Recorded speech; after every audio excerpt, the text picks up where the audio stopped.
আজকে বাংলাদেশের স্বাধীনতা সার্বভৌমত্ব এবং অখণ্ডের বিরুদ্ধে দিল্লির ষড়যন্ত্রে মেতে উঠেছে এই বাংলাদেশের স্বাধীনতা বিরোধী ফ্যাসিস্টদের দেশের আরেকটি নব্য ফ্যাসিস্ট গণতন্ত্রের বিরোধী শক্তি জামাত শিবির এবং এনসিপি নামক এই শিশু বাচ্চারা আজকে বাংলাদেশের মানুষের বিরুদ্ধে রুখে দাঁড়িয়েছে, সার্বভৌমত্বের বিরুদ্ধে রুখে দাঁড়িয়েছে। এদেশের স্বাধীনতা সার্বভৌমত্ব আজকে প্রশ্নের সম্মুখীন তাদের জন্য।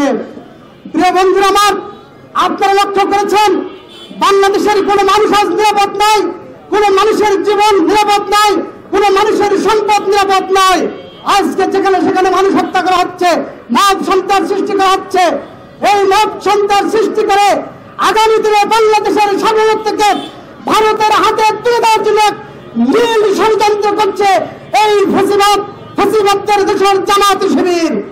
এটাই আমাদের দলের মধ্যে পরিবর্তিত হয়ে ঢুকে আমাদের নেতা কর্মী সেজে তারা যে আকাম করছে যে টুকাস করছে, তার দায়ভার আমাদের ঘরে চাপিয়ে দিচ্ছে। প্রিয় বন্ধু আমার, আজকে যে হত্যা হচ্ছে, আজকে যে খুন হচ্ছে, আজকে বিভিন্ন জায়গায় যে লুটতরাজ হচ্ছে, যে চাঁদাবাজি হচ্ছে, যে মব সৃষ্টি হচ্ছে, সমস্ত জায়গায় দেখবেন তাদের নাম, তাদের লোক। আমাদের কোন পদধারী নেতা কর্মী এই সমস্ত কাজে জড়িত নয়। প্রিয় বন্ধু আমার, কিছু হচ্ছে, এই এত কিছু হয় সত্ত্বেও আমাদের প্রশাসন নীরব, আমাদের সরকার নীরব, তাদের ধরছে না, তাদের বিরুদ্ধে কোনো প্রতিরোধ করছে না, কোন আইনি ব্যবস্থা নিচ্ছে না। কেন নিচ্ছে না সেটাই হচ্ছে আমাদের জিজ্ঞাসা। এই বাংলাদেশে কোন জামাত শিবির আর টিকতে পারবে না।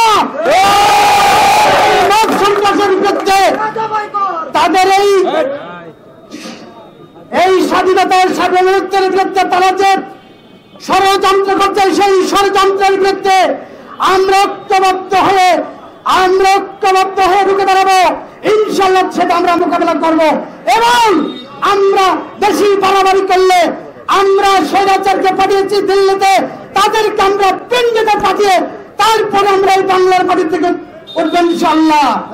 2008 সাল থেকে যখন দেশে বিএনপির রাজনীতির টানাপোড়েন চলছিল, বিএনপি যখন রাজপথে আন্দোলন করেছে, তখন এক সময় জামাত শিবির এক রূপ ধারণ করেছে। সেই রূপ ধারণ 2024 সালের 5ই আগস্টের পরে সেটা আরো স্পষ্ট হয়ে উঠছে। কারণ এরা নির্বাচনে বিশ্বাস করে না, জানে তারা নির্বাচন হলে তাদের কি পরিমাণ ভোট আছে, কি পরিমাণ জনসমর্থন আছে, সেটা তারা বুঝে ফেলছে যে নির্বাচন হলে তারা তাদের অবস্থান কোথায় যাবে। সেই জন্য তারা নির্বাচন যাতে অনুষ্ঠিত না হয়, তারা ওই শিশু বাচ্চার সংগঠন এনসিপির সঙ্গে একবার হাত মিলায়, একবার বিভিন্ন নিষিদ্ধ ঘোষিত রাজনৈতিক দলের সঙ্গে হাত মিলায়। তাদের ধারণা বাংলাদেশে বিভিন্ন প্রক্রিয়ায় যাতে আগামী নির্বাচন অনুষ্ঠিত হতে না পারে, সেই জন্য তারা এক সময় রূপ ধারণ করছে। বিগত কয়েকদিন যাবৎ এই বাংলাদেশের জামাত শিবির এবং তাদের প্রেতাত্মারা আমাদের প্রাণপ্রিয় নেতা জনাব তারেক রহমানের সম্পর্কে বিভিন্ন কটূক্তি করে বাংলাদেশে একটা নৈরাজ্যকর পরিস্থিতি, বাংলাদেশকে শান্ত বাংলাদেশ অশান্ত করার পায়তারা করছে।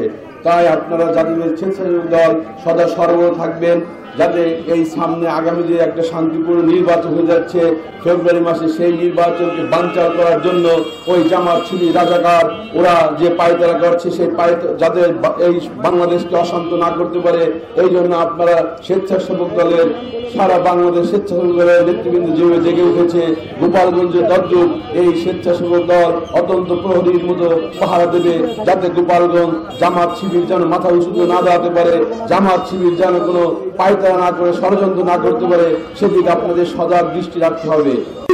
মব সৃষ্টিকারী পুঁথিগত বিদ্যায় শিক্ষা গ্রহণ করে যদি মনে করে একটি ষড়যন্ত্রমূলক একটি উদ্দেশ্য প্রণীত ভাবে এই বাংলাদেশকে দাবিয়ে রাখবে, বাংলাদেশের শাসন নিজেদের মধ্যে সীমাবদ্ধ রাখবে, তোমরা মায়ের কোলে আছো, তোমরা ঘুমন্ত আছো, আমি অনুরোধ জানাবো, জাগ্রত হও। আগামী দিনে যদি কোনো আন্দোলনের ডাক্তার প্রমাণ দিয়েই ফেলে, সেদিন কিন্তু পালানোর জায়গা পাবে না। আমি সারা বাংলাদেশকে উদ্দেশ্য করে বলতে চাই, গোপালগঞ্জের মাটি থেকে সর্বপ্রথম মদকে বিনাশ করা হবে। আমি সারা বাংলাদেশের প্রত্যেকটি জেলার নেতা কর্মীকে বলতে চাই, আমরা গোপালগঞ্জ প্রস্তুত। যেদিন তারেক রহমান ঘোষণা দেবে, সেই দিন মাত্র 24 ঘন্টা সময় নেব গোপালগঞ্জ থেকে চিহ্নিত করে প্রত্যেকটা মার্কসিস্টকারীকে শিকড় থেকে উজাড় করে। এটা বক্তব্য নয়, এটা দৃঢ়তার কথা বলছি, এটা জাতীয়তাবাদী শক্তির কথা বলছি। এত বড় স্বৈরাচারের বিরুদ্ধে গোপালগঞ্জের মাটিতে প্রত্যেকটি আন্দোলনে জাতীয়তাবাদী পরিবার অংশ নিয়েছে। তোমরা তো গুটি কয়েক লোক। যে স্বৈরাচার বাংলাদেশকে কন্ট্রোল করেছে, কিন্তু গোপালগঞ্জের মাটির সন্তান, তাকে প্রতিহত করতে দ্বিধান্বিত হয়নি।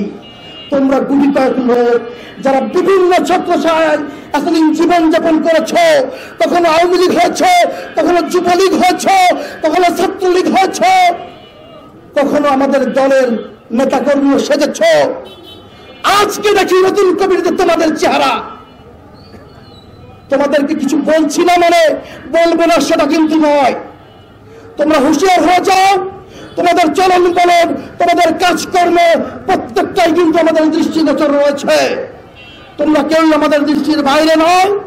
এনসিপি, তোমাদের আমরা বারবার অনুরোধ করছি, আমি একজন গোপালগঞ্জবাসী হয়ে বিশেষভাবে অনুরোধ করছি, গোপালগঞ্জ নিয়ে আজে বাজে মন্তব্য করো না, সীমা লঙ্ঘন করো না। এগুলোর কিন্তু সমাপ্তি আছে। আর তোমরা ভাব সৃষ্টি করে সারা দেশে যে লুটপাট নৈরাজ্য করছো, ইনশাল্লাহ খুব দ্রুত বাংলার জনগণ এর সমুচীন জবাব দেবে।